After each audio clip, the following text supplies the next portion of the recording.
now time for PRIIPs and its consequences. So first of all, good morning to all of you, and thank you very much for participating to this talk with Anne-Marie Baerten, who is Team Manager, Regulatory Reporting, and myself, Florence, Product Manager at CACEIS. Before summer break, we present here the main impact of the PRIIPS Regulation and its forthcoming evolution, particularly for UCITS funds, as well as the way CACEIS will support its clients in this transition. So do not hesitate to ask your questions through the Q&A section in the presentation. They will be answered at the end of the session. So here is the agenda. We will first start with the PRIIPS Regulation regulatory framework. So as for everyone's memories, the PRIIPS Regulation was enforced as of the 1st of January 2018, and this is a European regulation. That text applies to the whole European Union with no transposition in local law. The aim of the text was to enlarge the use of the key information document to all packaged retail investment products. This implies a very large scope from UCITS and AIF funds to each life insurance portfolio, which means this is a transversal regulation across banking and insurance and asset management. So precisely, this is the right reason why the European Supervisory Authority launched a consultation in 2020 that is finally come to an end in 2021 and come to the publication of the new regulatory technical standard that have allowed notably the amendment of some calculation inconsistency that were due to the large scope of financial products. So this new RTS will be applicable as the 1st of January 2023, and they are aligned with the end of the exemption period for UCITS funds. So actually, the UCITS funds were already publishing the key information document, and that's why they were not submitted at the beginning of PRIIPS Regulation in 2018 to the published PRIIPS KIID format. Regarding updates, the principle of the UCITS KIID and the PRIIPS KIID are the same. They may be updated in case of significant changes and at least once a year. In order to avoid a double publication for UCITS fund of PRIIPS KID and UCITS KID, the quick fix has been set up by for the UCITS directive in order to require only the PRIIPS KID. For one day to remember, it is the 1st of January 2023, when all the UCITS and AIF funds will need to provide a PRIIPS KID format since this date, and the PRIIPS KID will be compliant with the new 2021 RTS, except for UK, where UCITS KID format will be required for funds until 2026. So within the PRIIPS regulation, for those who haven't been very familiar to it till now, the regulation introduced the existence of the Ept File in European PRIIPS template, and this format is used by the PRIIPS producer to gather the data they need to monitor their packaged vehicles subject to PRIIPS. And as for the fourth quarter 2022, this is the second version of the Ept File that will be required.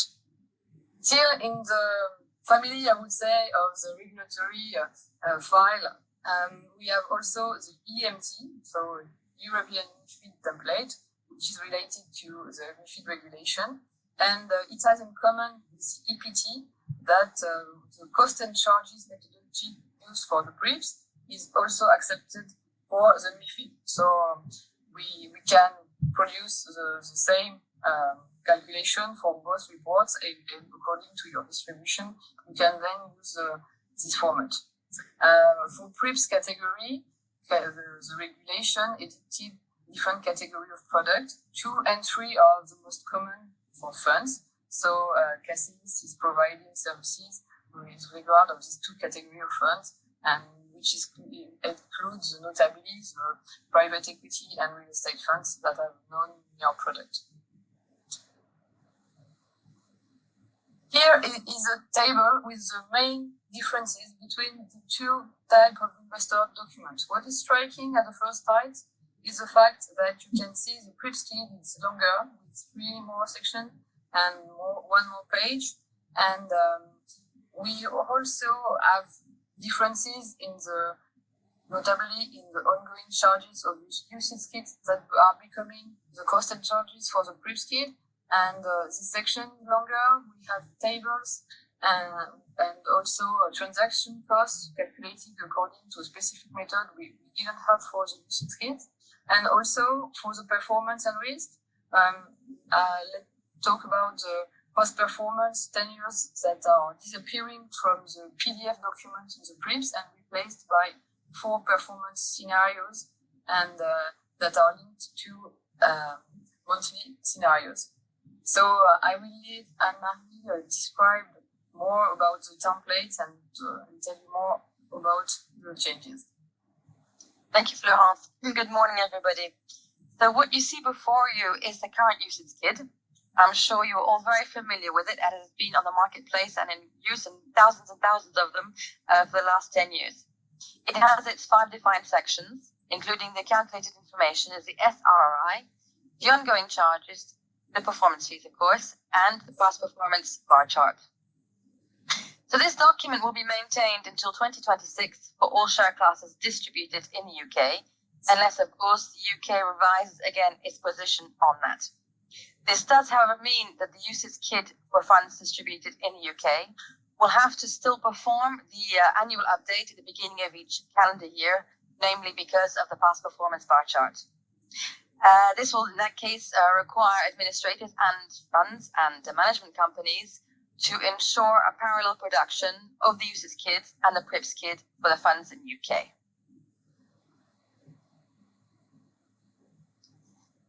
On the next slide, we will be able to see the PRIIPS KIID. So as Florence explained earlier, it is a 3-page document with 8 sections, and instead it's in a question format. So each section is now in a question format. So what are the costs? What is this product? How can I complain? I would just like to stress that the example before you is the current PRIIPS KIID under the current RTS. So here we see there's more information, especially on costs. It has, of course, included the new notion of transaction costs, an SRI, and 4 new performance scenarios, which are all shown in relation to the recommended holding period, known as the RHP. The RHP is a very important notion now, which will pilot the different sections, and it should be defined by the management company if it has not already been so. What we also see is a new complaint section. So basically how an investor can complain, which detailed information should be available. And of course, which is maybe a little less applicable to the fund section, is what happens if the manufacturer defaults. Again, as far as explained in the beginning, as per the UCITS KIID, the PRIIPS KIID should be updated at least once a year. So in theory, at least for the costs and charges section compared to its closing date, for example. Of course, if there are changes to the SRI, the moderate performance scenario, and of course, any changes to the prospectus, for example, the objectives of the test, the benchmark, or any other information which is deemed a trigger. So what is now new? As Florence explained earlier, the new RTS was published in September of last year, revising again the PRIIPS KIID template. So what has changed?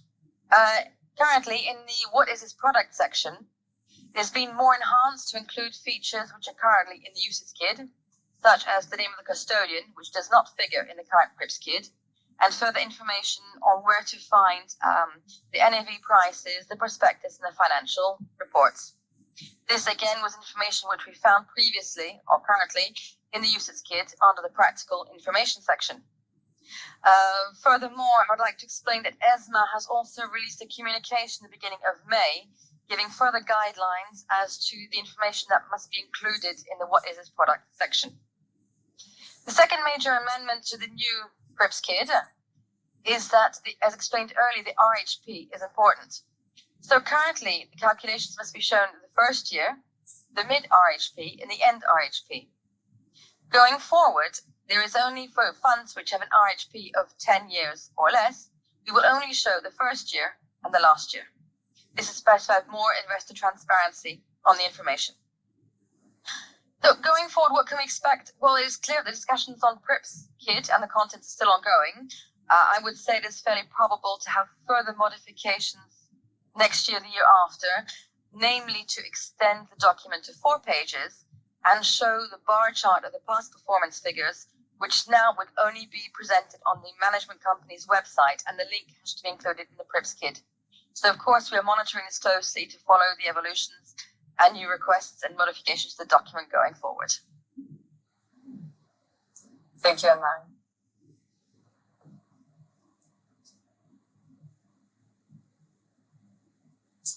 Sorry.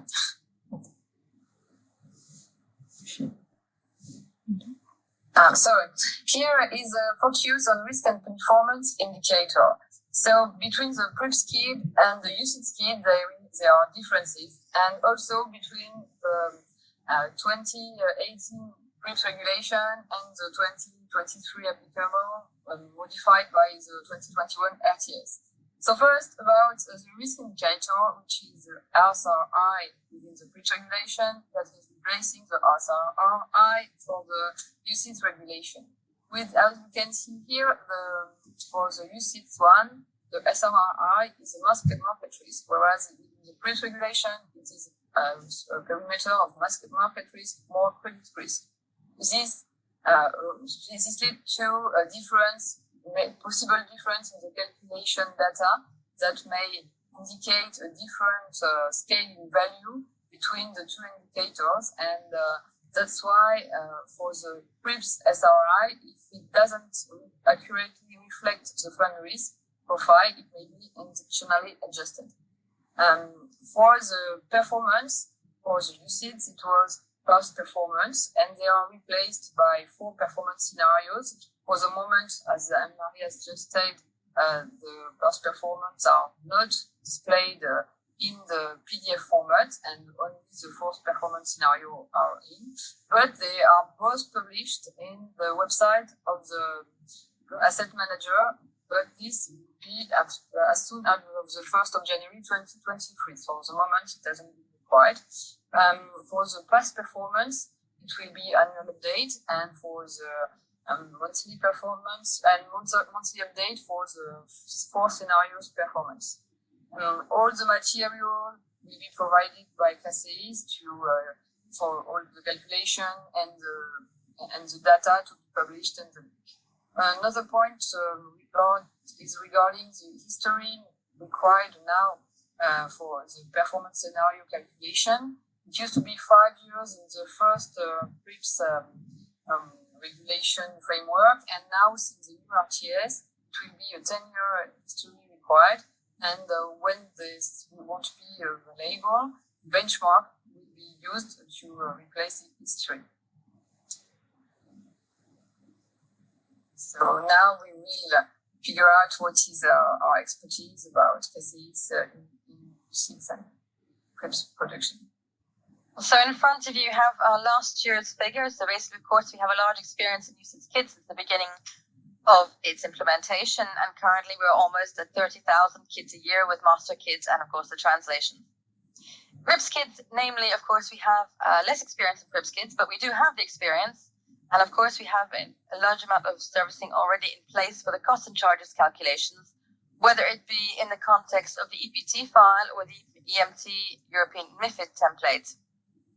So just to explain how we are organized currently, the teams in France will calculate the French fund, the ongoing charges, the costs and charges on the GP France platform.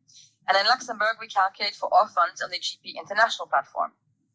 As well, in Luxembourg, we have a dedicated team of 7 people for the KID production, UCITS, and of course PRIIPS, and of course the Ept files. Most of the team members have more than 5 years experience in the domain, and some have been with us since the beginning of the UCITS adventure, including myself. So our expertise, of course, is customization of the KIDs, which means we can, of course, incorporate your logo, your corporate charter, your colors. We know your funds, as you do have a dedicated person, contact person for you, and of course, a backup. And our team is very used to being flexible and working on all different funds, the same process. But our strong point is also the fact that we do follow up, we react to your advance. And we also have a regulatory watch, which enables us to react quickly for any regulatory changes or evolutions that are required in the marketplace.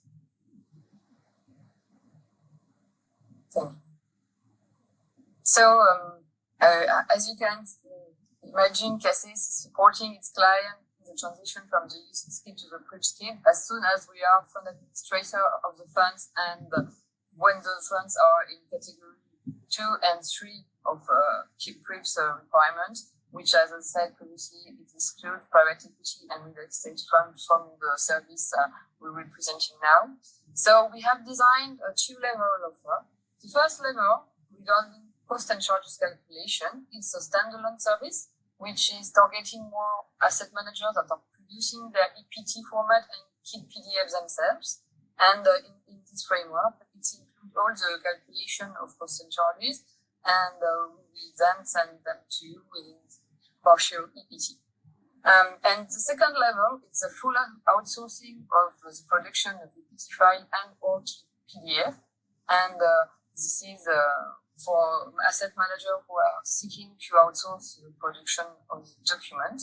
We will produce the whole calculated data, meaning cost and charges, performance, and risk indicators. And then we will add the narrative provided by the asset manager, and also make all the presentation and layout as I already tell. And within the framework of the dissemination, we give access to our TP data platform to our clients. And this platform is designed to disseminate regulatory reports such as EPT and EMT. And whereas the formats are designed and manufactured or not by CACEIS, and then the asset manager can publish on TP data their EPT and EMT file and share with them with investors or distributors like a social networking platform.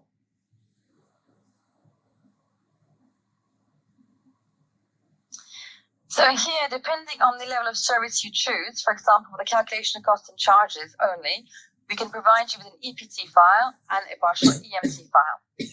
For the precisions, at the moment, the EPT file is a version 1. However, a version 2 will be entering into force as of the 1st of January 2023, but we do plan to have it available as of the 4th quarter of 2022. As you know, this is an exchange file between the insurers, which is issued by Findetex.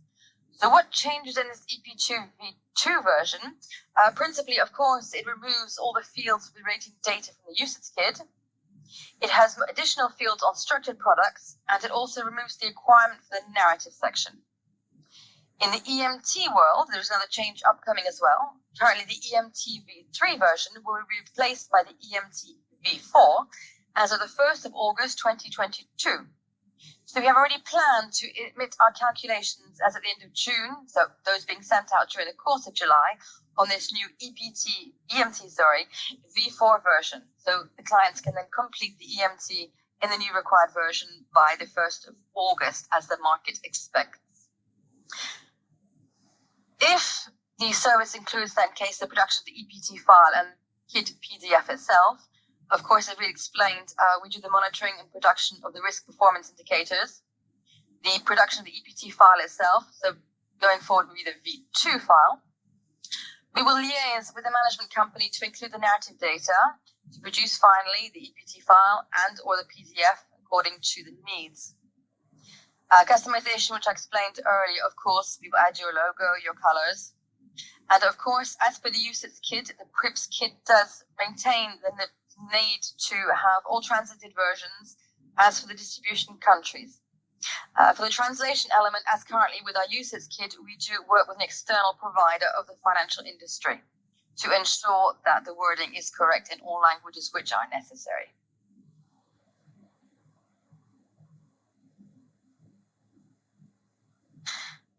So here we go.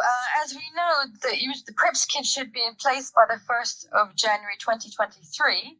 So we, of course, need a certain timeline to produce and publish the KIDs before this necessary date.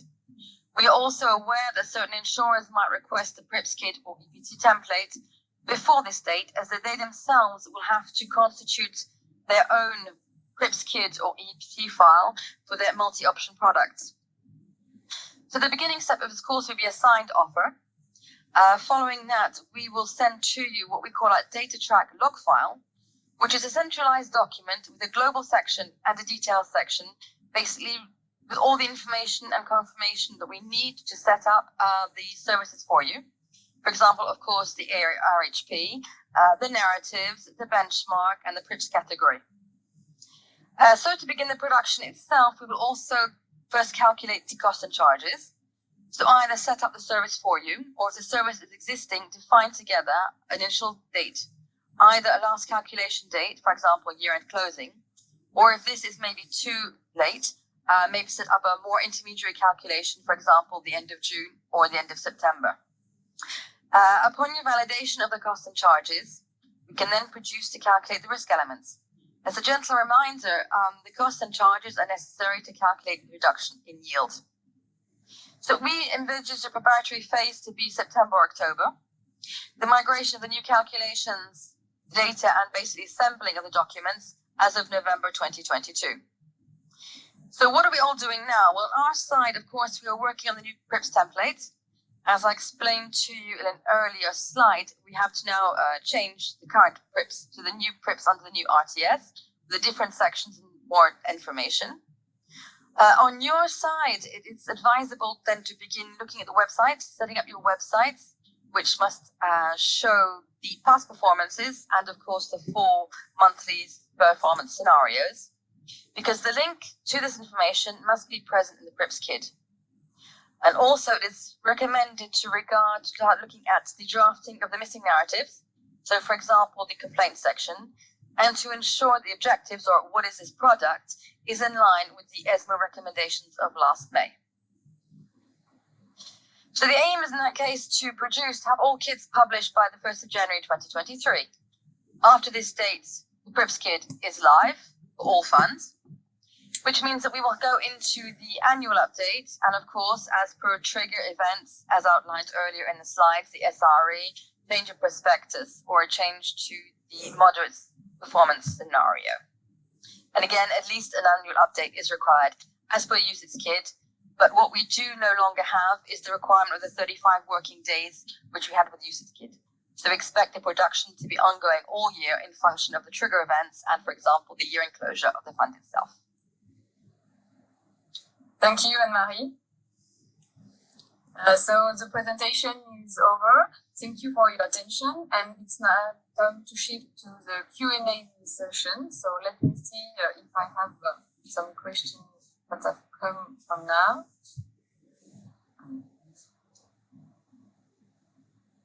I can see a question here, Florence. My fund has both institutional and retail investors. Do I have to produce both a UCITS KIID and a PRIIPS KID? No, only if your fund is distributed in the UK should you have to have a UCITS KID. All your investors in the same structure can be given a PRIIPS KID. Thank you. Well, here I have a question for you. How are the transaction costs calculated for the initial KID? Well, as currently there is a derogation to full PRIIPs for 3 years, which is the calculation using the arrival price, we currently apply the new PRIIPs method using the AFG spread. We are working on a full PRIIPs solution, of course, with input from the management company, and provide further information going forward. However, the AFG spread will still be used because for new funds there is no other information, and for certain asset types. Thank you. Well, I do not see any more questions. I see one further question here regarding funds in Switzerland. As we know, a lot of UCITS funds are distributed in Switzerland. Are there any specifics for funds distributed in Switzerland? Yes, Switzerland will accept the PRIIPS KID, but as currently in UCITS KID, we have to have special mentions regarding the Swiss representative and paying agents, This should again be included as well in the PRIIPS KID. So you have a PRIIPS version, classic standard version, and a PRIIPS Swiss version, as we do now with the UCITS KIID. Well, thank you for all these interesting questions. So now our summer talk is coming to its end. Again, thank you very much for your attention and interest. And we wish you a very pleasant summer and a very nice day. Bye-bye. Thank you. Goodbye.